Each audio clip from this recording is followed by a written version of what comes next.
Hello and welcome to 6 Minutes. I'm Gemma Collins. As more GP super clinics open around the country, we take a look at one that recently opened its doors in Hobart, in Tasmania.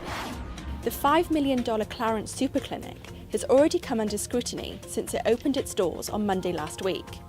It has replaced an existing medical practice funded by the Tasmanian state government, who gave redundancy packages to its 8 GPs. The new centre is run by the private operator IPN and only has 3 GPs.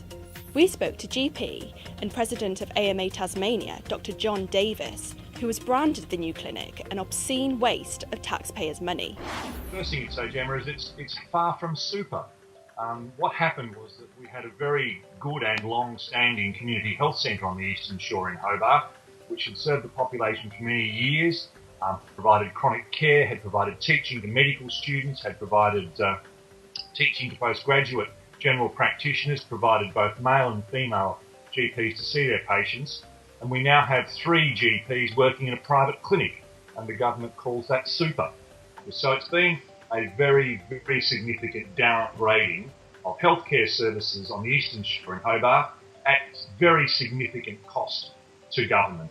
And I remember that when the super clinic proposal was mooted in Hobart, there was a public meeting, and the one thing that the public wanted was better access to patients. I think that's still true. Patients don't want new carpet and new paint. What they want is to be able to see a GP and or a nurse in that general practice in a timely, in an appropriate time frame.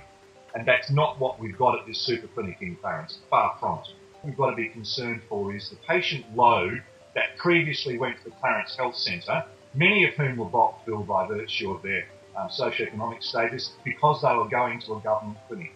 And now what we have, very clearly, is a very small suburban practice failing to provide any of the services a super clinic was designed to do, and reduced access to GPs. It would have been better to invest it in primary care after consultation with general practice, rather than just saying, congratulations, here's a new building, which no one needed or wanted, because invariably these practices have been built elsewhere in Australia in areas where there are already good GP services being delivered. So what the government has done has built a competitor to existing practice, rather than enhancing any of the general practice facilities there. It's a government initiative, like so many, to woo the voter. I don't think it's wooed too many. IPN has said it plans to recruit more GPs and expand its opening hours to include Sundays and weekday evenings. But we expect to hear a lot more about GP super clinics, as the government plans to open a total of 64 across the country. I'm Gemma Collins. See you next week.